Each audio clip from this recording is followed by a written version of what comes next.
Bonjour encore une autre fois à Entreprise missionnaire, Aide missionnaire internationale. Mon nom c'est Pierre Roussel et nous sommes sur YouTube, évidemment. Aujourd'hui, c'est encore le 26 janvier, dimanche 2014. Nous enregistrons le programme numéro 8. Mais c'est partie 3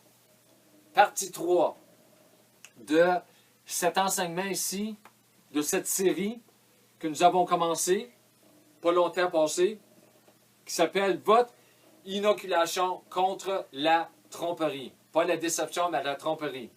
Je l'ai corrigé. Le dernier, puis je l'ai corrigé un peu avant l'autre aussi. C'est la première, l'introduction. Alors, nous continuons sur qu'est-ce que j'ai... On a juste de finir sur... ça va être un peu plus, peut-être moins long que l'autre. Alors, nous retournons ici à qu'est-ce que j'ai dit ici. Puisque Jésus était la parole, nous avons Jean 1.1, Jean 1.14.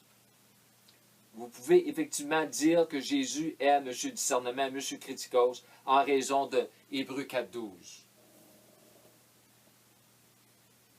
Imaginez ceci, selon Galates 4.19. Galates 4.19, c'est un verset que Dieu m'a donné en 2007, l'année 2007. C'est un verset que je n'avais, je suis certain que je l'ai lu assez souvent, mais c'est un verset qui n'était pas sur mon radar du tout. Je n'étais pas conscient de ce verset-là et tous les autres versets qui sont synonymes avec ce verset. Et le verset ici, je vais le lire. Premièrement, je vais juste dire, Monsieur Criticos, Jésus, la parole. D'après ici, ce verset ici, Galates 4.19, et je vais faire toute une série sur ce verset ici, avec les autres versets qui entourent ce verset, ce thème. C'est que la parole lui-même, la parole est criticos, la parole elle-même, lui-même veut se former en chacun de nous comme enfants de Dieu. Le mot former, c'est le mot morpho. J'aime vraiment ce mot ici. J'ai écrit beaucoup sur ce mot ici. Beaucoup. Mais pas aujourd'hui. Juste une petite définition ici, c'est le numéro Strong's 3445. Ça veut dire à la mode, la forme, l'ajustement des pièces. L'ajustement des pièces. De concevoir, de l'apparence. Ce mot ici, morpho, est utilisé avec un autre mot dans Romains 12.2. Transformation, transformer. Pas former, mais transformer. Le même mot ici, par exemple. Morpho. Alors, cette idée est partout dans le Nouveau Testament. Être transformé dans son image. Ça fait une grosse partie de notre inoculation contre la tromperie. Nous avançons aussi à Galates 4.19, un verset très puissant, traduit en français d'après la Bible amplifiée. « Mes petits enfants, pour qui je suis de nouveau en douleur, de naissance, de l'enfantement, jusqu'à ce que le Christ, nous savons, c'est qui le Christ? C'est la parole. C'est la parole, le Logos, est complètement et définitivement formé, moulé, le mot, formé, morpho, dans vous. Le mot encore, en, numéro 1722.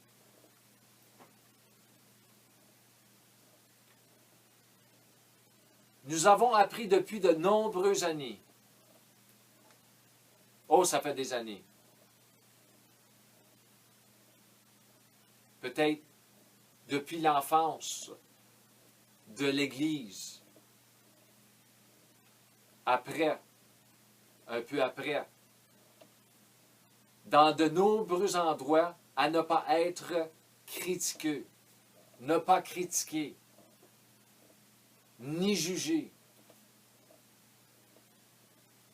etc.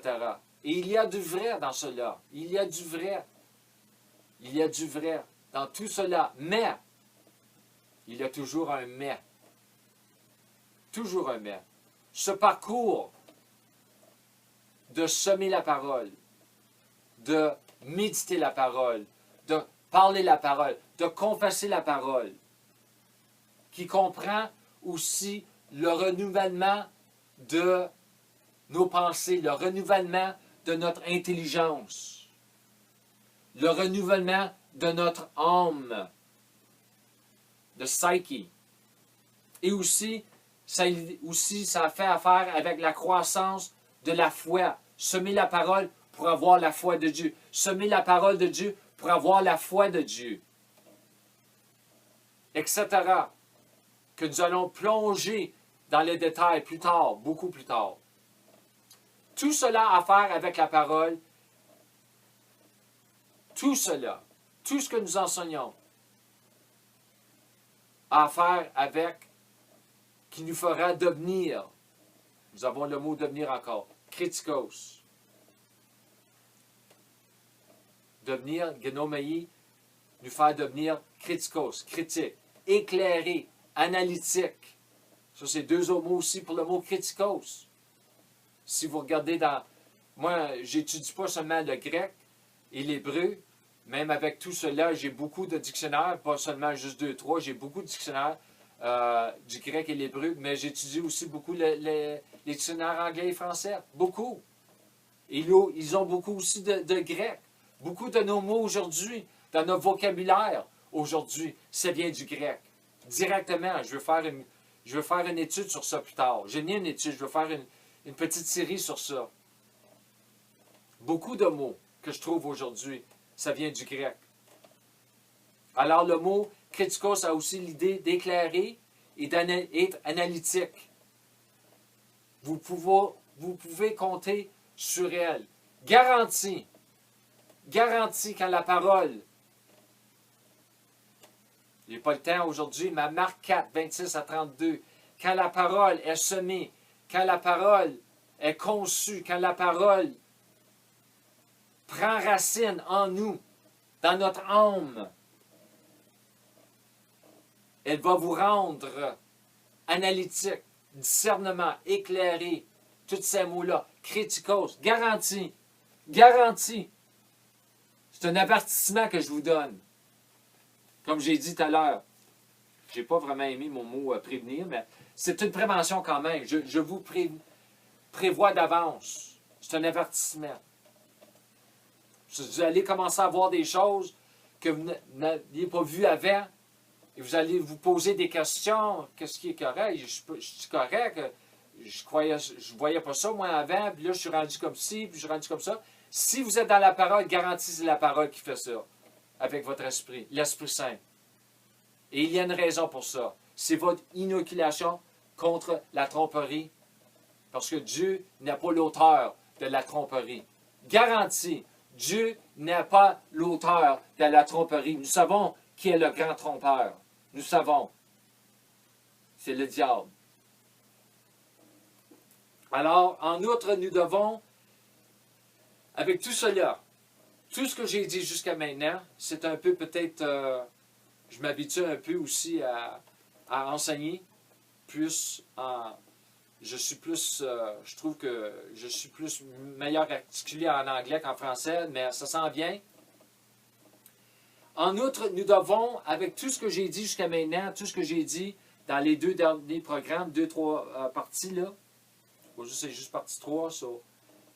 Nous devons regarder, pour finir ici, aujourd'hui, nous devons revenir à Matthieu 7, 1. Mais aussi, y compris ces versets 2 à 5. Mais regardons verset 1, parce que moi j'ai entendu ça pour des années de temps, mais il faut enseigner ce verset en contexte. Il faut. Nous savons le contexte aussi, c'est avec Matthieu 6, spécialement de 24 à 34, concernant de ne pas se faire de soucis pour qu'est-ce que nous allons manger, toutes ces choses-là demain. Chercher le royaume qui s'entretuent et toutes ces choses que le païen cherche après, ils seront donnés. Mais ici, Jésus commence à enseigner dans Matthieu 7, ne jugez pas les autres. Ne jugez pas les autres. Afin que vous ne soyez pas jugés vous-même. Mais ils arrêtent là. Et ça, c'est la doctrine qu'ils utilisent pour nous dire que nous n'avons pas le droit de juger les autres. Alors, mais j'ai entendu des bons enseignements sur ceci une couple d'années passées. Je suis content pour eux qu'ils ont fait une petite correction concernant cela ici. Le mot juger ici, dans la Bible amplifiée, ils ont ajouté aussi le mot critiquer et le mot condamner. Alors, avant que j'avance un peu sur cela, je vais lire versets 2 à verset 5. Car, comme vous jugez les autres, vous serez jugés.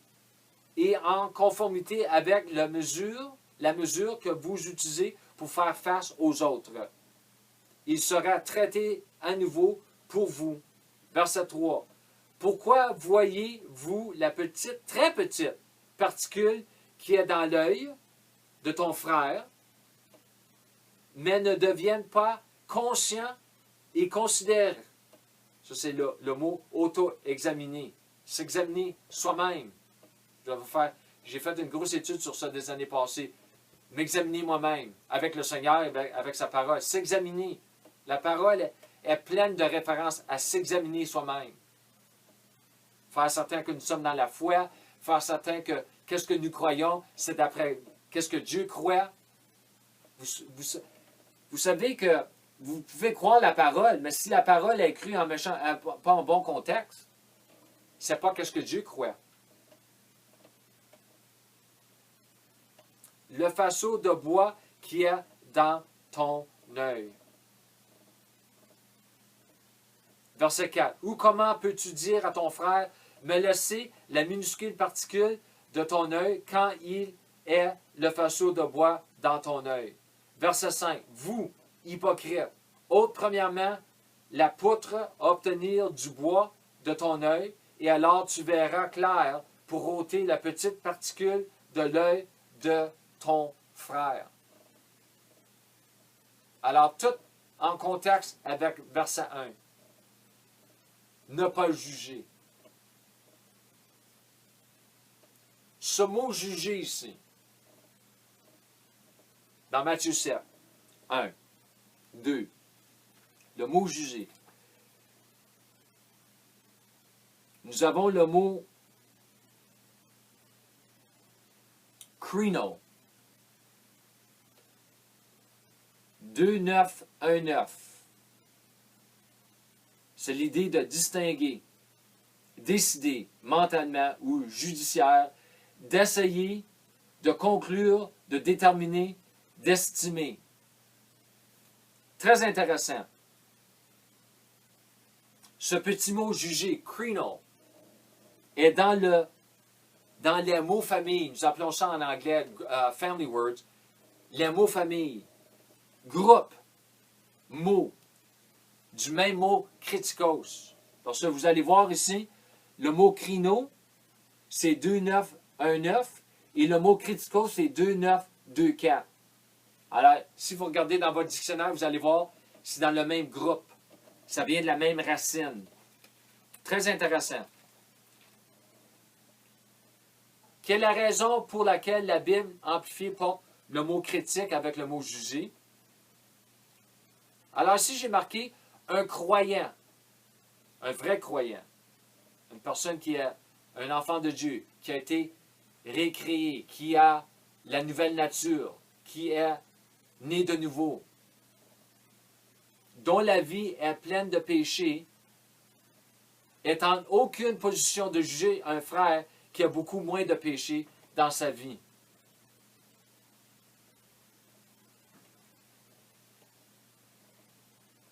Débarrassez-vous de vos propres fautes avant de vous rendre sur un saccage diagnostique vers ceux qui ont beaucoup moins de fautes que vous. Ici, j'ai marqué ouch en anglais, c'est I en français. C'est ça l'affaire. Dieu ne nous dit pas de ne pas critiquer. Non. Du tout. Dieu, dans sa parole, si nous prenons toute la parole, Dieu ne nous enseigne jamais de ne pas juger rien. C'est le contraire. J'ai beaucoup d'autres versets que je dois toucher sur plus tard. C'est le contraire. Dieu, il veut qu'on juge avec un jugement de lui. Il veut qu'on devienne critiqueux dans le vrai sens du mot pour se protéger. C'est vrai, une personne qui a plus de péché dans sa vie, une personne qui a de fausses doctrines dans sa vie, n'est pas qualifiée pour me critiquer si j'ai juste un peu de fausses doctrines. Il n'est pas qualifié pour cela. Alors, il faut voir que cette inoculation contre la tromperie, je vais regarder ce mot-là la semaine prochaine, l'inoculation, se protéger contre la tromperie. Moi, j'ai découvert qu'il y a plus de versets concernant la tromperie, les erreurs, concernant l'Église, dans l'Église, que dans le monde. Nous savons que le monde est déjà en erreur. C'est le monde. Si nous sommes croyants, nous savons c'est quoi la parole, qu'est-ce qu'elle nous enseigne concernant le monde. C'est le monde qui ne croit pas en Dieu, c'est le monde athée, agnostique. Mais nous parlons ici concernant l'erreur, les tromperies qui sont dans l'Église. Et ce n'est pas permis par Dieu, ce n'est pas la volonté de Dieu, parce que Dieu nous a donné, premièrement, il nous a donné l'Esprit Saint, il nous a donné la parole de vérité, l'esprit de vérité. Et il faut savoir quoi faire pour s'inoculer contre la tromperie. Pourquoi? Parce que en Dieu, il n'y a pas de tromperie. Dieu n'a pas trompeur. Dieu n'a pas d'erreur. C'est l'homme. La chute de l'homme, le diable, Satan. Alors, comme un père, Dieu comme notre père, même dans le naturel, un père ne veut pas, à moins qu'il y a quelque chose de mal avec lui, mais un père, il ne veut pas que ses enfants soient trompés ou qu'ils trompent autre personne. Il ne veut pas que ses enfants ou sa famille soient dans l'erreur, que ce soit à l'ouvrage, que ce soit dans la parole. Alors encore plus Dieu, comme notre Père, il ne veut pas qu'on devienne dans l'erreur ou que nous enseignons l'erreur ou la tromperie. Non, c'est la vérité. Il faut faire, c'est pour ça que je vous encourage de prendre votre concordance, de trouver un dictionnaire, même sur l'Internet, que ce soit. Commencez à faire des recherches sur ces choses-là. Qu'est-ce que Dieu... Dépendez pas seulement juste sur moi, mais apprenez ce que je vous enseigne. Et les autres choses que je vais... Aujourd'hui, j'ai juste touché sur certaines choses. J'ai beaucoup d'autres choses à dire pour vraiment venir apporter des choses en contexte ici. Pour vraiment peinturer un plus grand portrait concernant ce sujet qui est très, très... On n'entend pas beaucoup dans l'Église. Comment se protéger, comment s'inoculer contre la tromperie. On n'entend pas assez. Et ça m'inquiète, ça. Et c'est quelque chose que Dieu m'a dit de faire une couple de semaines passées. C'est lui qui m'a donné le titre et qui vient de, comme j'ai déjà marqué sur mon introduction, ça vient de Dave Robertson, l'inoculation contre la tromperie. Mais moi, je crois que c'est l'Esprit Saint qui lui a donné et c'est Dieu qui m'a le ramené l'autre jour d'appeler ma série par cela. Et alors, je vous remercie pour votre temps. Je vous encourage beaucoup de vraiment prendre le temps d'examiner ce que vous entendez, même avec moi. D'examiner ce que vous entendez dans votre église, dans les églises, à la télévision, à la radio, quoi que ce soit. D'examiner de prendre le temps de prier concernant qu'est-ce que vous entendez. Et aussi, c'est pour ça les 5 clés de votre inoculation. Je vais en parler plus tard, je l'ai déjà touché. Prier en langue, semer la parole. Mais je finis avec tout cela et que la grâce de Dieu soit avec vous et je vous remercie au nom de Jésus. Amen.